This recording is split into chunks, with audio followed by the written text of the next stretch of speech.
So guys, it's me, R20 AJ Mabuhay, Dubai.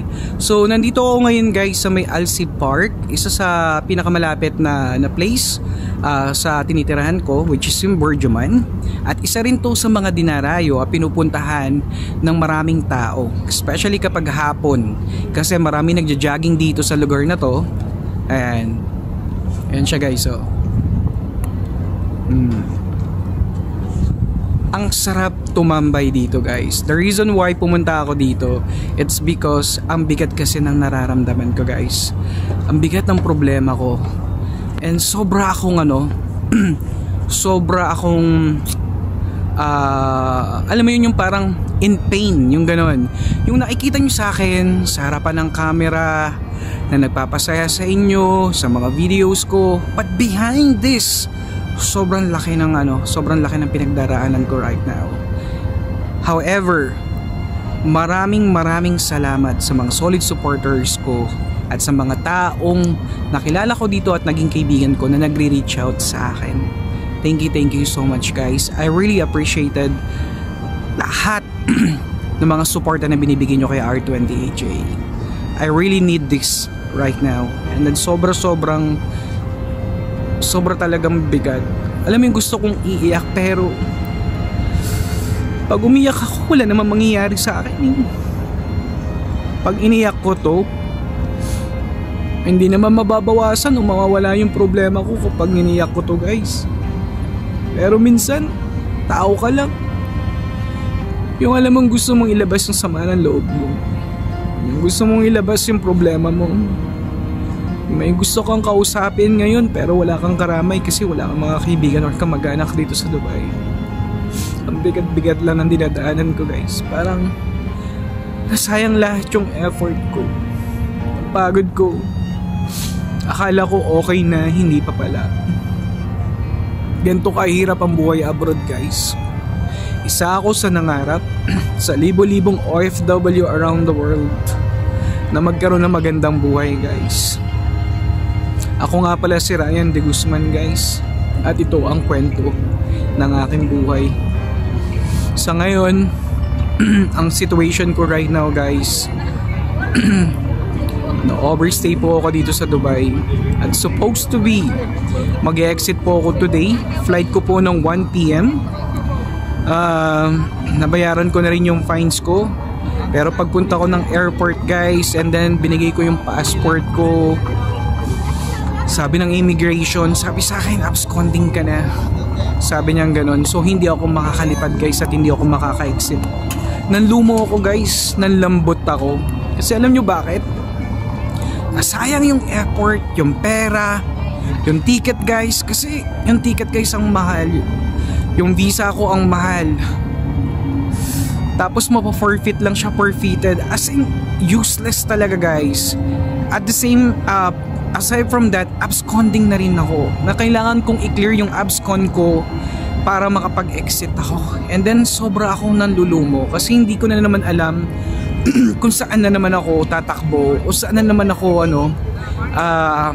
maghahagilap ng ganong kalaking amount para maklear yung abscond ko guys, or yung absconding ko guys. Na absconding ako kasi na-overstay ako dito dahil sa isang company na pinasukan ko guys. Nag-work ako sa isang company na akala ko eto na, pero hindi pala. Hindi kami binisaan, hindi rin kami pinasahod guys. So dumating ako sa punto na walang-wala ako, walang laman yung wallet ko kasi wala akong sahod guys eh. And then sinabi ko na rin sa boss ko na ito yung situation, nag-aantay kami ng sahod, kung di mo man ako bisaan, at least ibigay mo lang yung sahod para at least maka-exit ako at hindi ako ma-overstay. Hindi naman nahahantong sa overstay ng ganito guys kung napasahod lang ako. Grabe yung nangyari, and so sobra ako na-depress. Na-depress ako, na-stress ako, ang dami ko mga pimples guys, nagka-pimples ako dahil kakaisip. Kasi hindi ko alam saan ako tatakbo, hindi ko alam kung saan ako kukuha. Sobrang hirap. Ang hirap po ng mag-isa dito sa abroad nang wala ka man lang tutulong o madadamayan o malalapitan guys. Sobrang hirap po. Kaya po sa lahat po ng mga OFW around the world na katulad ko, mabuhay po tayo, and I'm really proud to be an OFW.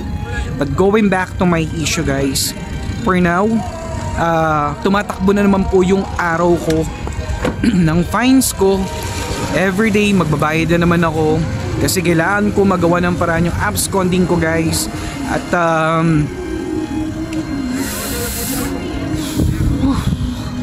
hindi ko na alam guys, hindi ko alam saan ako kukuha ng lakas ng loob or saan ako kukuha ng tapang. But naniniwala ako sa kasabihan talaga na God will provide.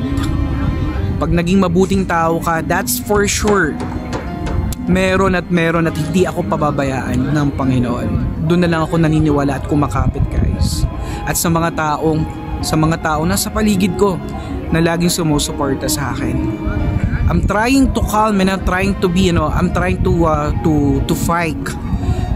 Pero para akong kandilang nauupos guys. Kandila na nauupos na kala mo parang katapusan ko na eh. Kasi grabe guys, hindi ko alam kung anong gagawin ko. Hindi ko alam saan ako magsisimula. Hindi ko alam saan ako kakapa. Hindi ko alam saan na naman ako tatakbo. Grabe.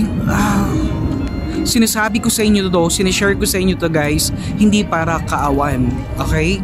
Sinasabi ko sa inyo to kasi as a vlogger, as a content creator, sinishare ko yung buhay ko sa inyo. Sinishare ko sa inyo yung experience ko dito bilang OFW dito sa Dubai. Hindi po madali or hindi po hindi po ganun kasarap. Okay? Sa lahat po na nag-abroad at gusto pumunta po ng Dubai, hindi po kadali guys. Okay? Ganun po siya. Pero kung talagang malakas ang loob mo at buo ang loob mo, welcome po kayo dito sa Dubai. Ayan.